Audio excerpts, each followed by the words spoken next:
레고 마인드스톰 EV3 로봇 소프트웨어 제작반 4강을 시작하겠습니다.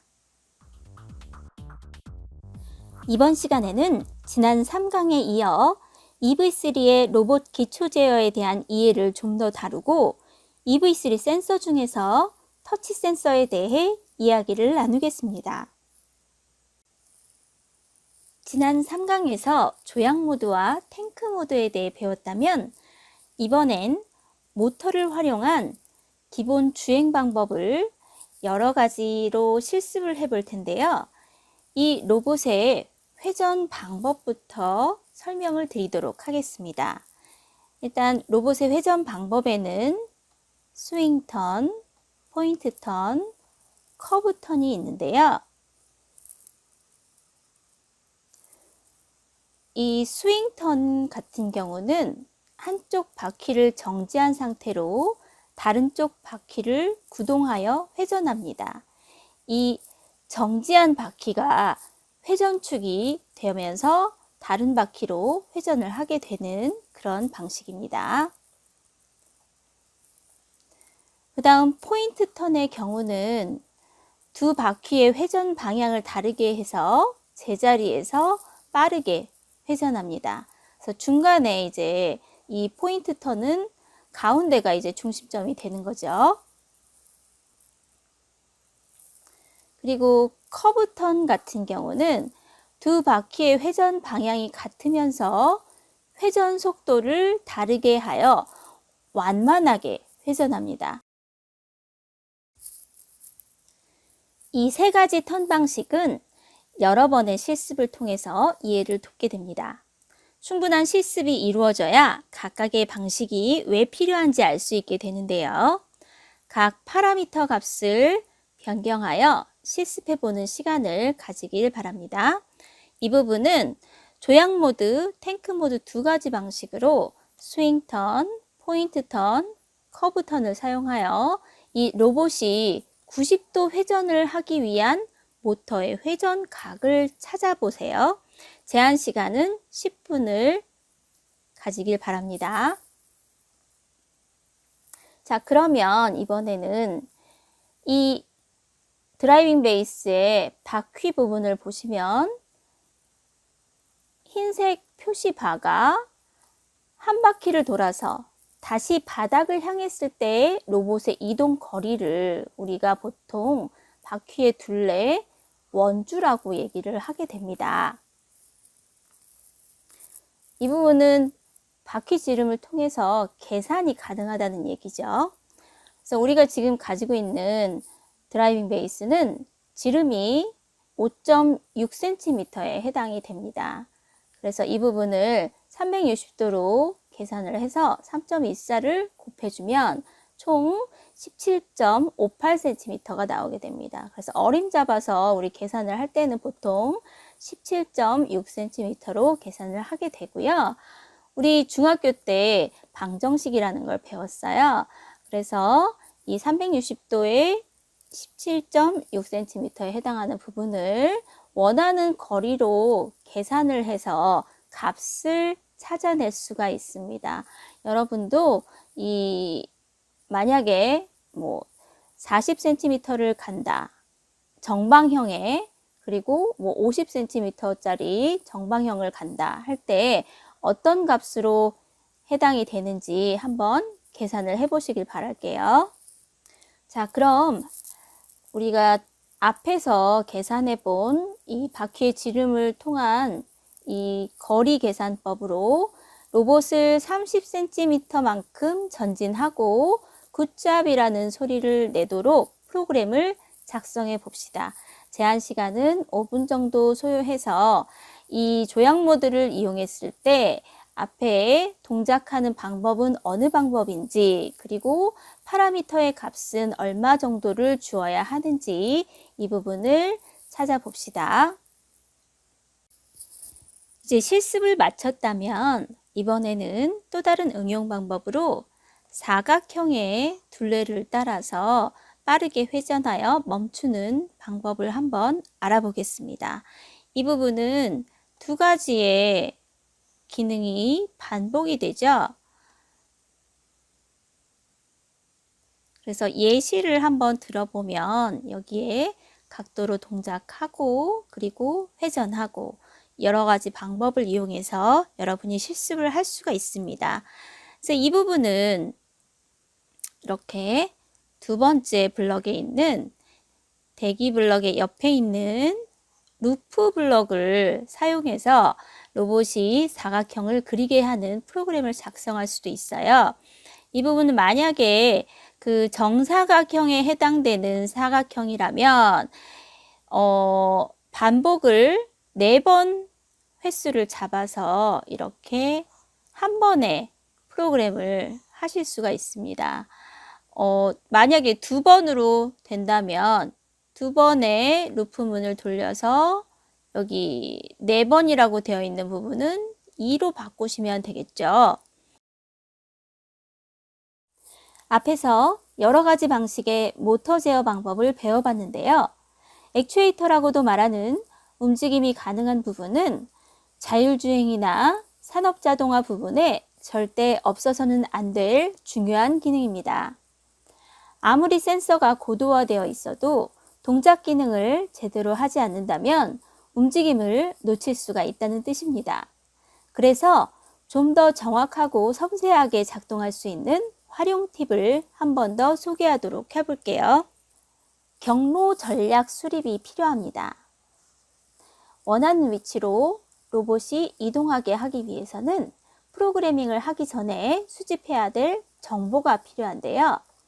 로봇이 이동해야 하는 거리, 그 거리를 이동하기 위한 방법에는 시간으로 동작하면 좋을지, 각도로 동작하면 좋을지, 그리고 그 거리를 이동하기 위한 모터 회전 값은 어떻게 측정하는 게 좋을지, 바퀴 지름과 회전 각도를 사용할지 아니면 포트뷰를 이용한 측정을 하면 좋을지 이 부분을 먼저 수립하는 것이 좋습니다.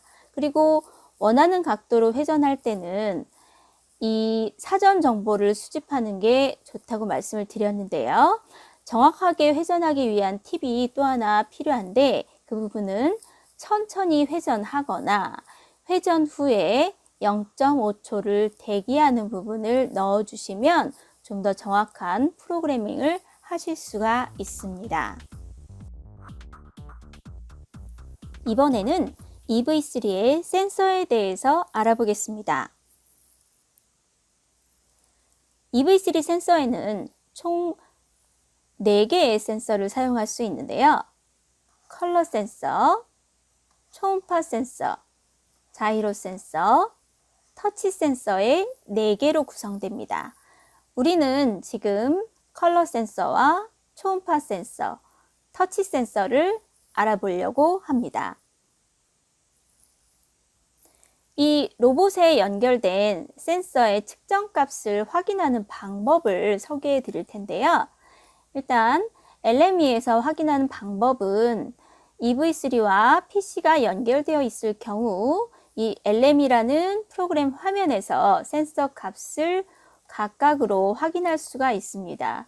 그리고 이 브릭에서도 똑같이 확인할 수가 있는데요. EV3 브릭의 포트뷰라는 부분을 지난번에 과제로 드린 적이 있어요. 포트뷰 메뉴에서 센서 값을 확인할 수 있습니다. 먼저 EV3 터치 센서에 대해 알아보겠습니다. 터치 센서는 눌림, 눌리지 않음, 접촉 후 떨어짐을 감지하는 3가지 모드로 사용이 가능합니다.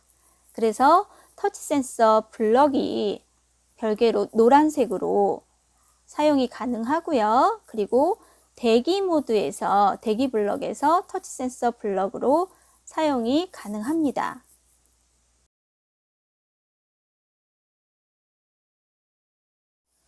로봇이 전진하다가 터치 센서가 눌리면 정지하는 프로그램을 작성해 볼까요? 이 부분은 같이 한번 실습을 해보도록 하겠습니다. 일단 동작 블럭에서 3번째 조향 모드 블럭을 끌어오셔서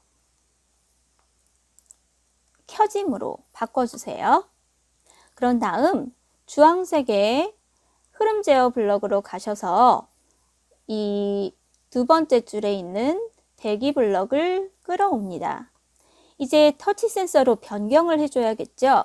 방법은 그림 아래에 시간 아이콘을 눌러보시면 센서 메뉴가 활성화가 될 거예요. 가운데쯤을 살펴보시면 터치 센서를 선택하실 수 있습니다. 비교 상태로 선택하시고 다시 동작 블럭에서 조향 모드를 꺼내 오셔서 꺼짐으로 바꿔주겠습니다. 그러면 우리 실행을 한번 해보시면 네, 바로 적용이 되고요. 그 다음 이 두 번째 방법은 대기 블럭이 아니라 루프 블럭으로도 사용하실 수가 있어요. 이 부분은 루프 블럭에 무한대라고 적혀 있는 부분에 클릭을 하시면 아까 대기 블럭처럼 똑같이 센서가 활성화되죠. 그래서 터치 센서로 바꾸시고 이렇게 해서 다시 한번 실행을 해보시면 네, 실행이 가능합니다. 그 다음은 스위치 블럭을 한번 살펴볼게요. 루프문 안에 스위치 조건문 블럭을 사용해서 터치 센서가 눌려 있을 때만 로봇이 전진하게 프로그램을 해보겠습니다. 아까처럼 동작 블럭에 이 켜짐과 꺼짐 블럭을 가져오시고요. 그리고 이제 흐름 제어에서 스위치 블럭을 꺼내 보세요. 그리고 켜짐과 꺼짐을 차례로 넣는데 이 부분을 활성화시키려면 어떤 로직이 또 하나 필요하죠? 바로 무한반복 루프 블럭입니다. 이 부분을 스위치 문에 이렇게 감싸 주시고요. 이렇게 해서 프로그램을 마쳤다면 실행을 한번 해보세요. 마지막으로 또 하나의 프로그램을 실습해 보겠습니다. 이른바 카운터 프로그램을 제작해 보려고 해요. 터치 센서로 값을 계산해야겠죠? 그리고 디스플레이를 이용해 보겠습니다. 또 하나 유념할 부분은 데이터 와이어를 사용할 거예요. 빨간색 데이터 연산 메뉴로 가보겠습니다. 여기에 5번째 칸에 수학이라는 블럭이 있어요. 그리고 흐름 제어에 대기 블럭을 가져와서 상태에 접촉 후 떨어짐으로 해두어야 계속 카운트가 올라갈 거예요. 동작의 디스플레이 블럭에 이미지 아래를 클릭하면 텍스트 메뉴가 있습니다. 화소로 설정해 주시고 오른쪽 상단 마인드스톰이라고 되어 있는 부분을 유선으로 설정해 주세요. 그리고 루프문으로 감싸 주겠습니다. 이제 와이어로 데이터 연결을 해줄 거예요. 일단 루프문 시작 부분에 실타래가 나타날 때 A에 연결해 주세요. B는 1씩 더해 줄 거고요. 이 결과값이 디스플레이에 나타나게 될 겁니다. 이제 한번 실행을 해볼까요?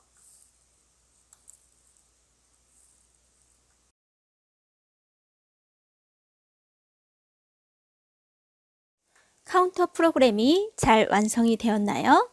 이 완성된 프로그램은 동영상으로 촬영을 해서 과제로 제출해 주시기 바랍니다. 오늘도 수고 많으셨습니다.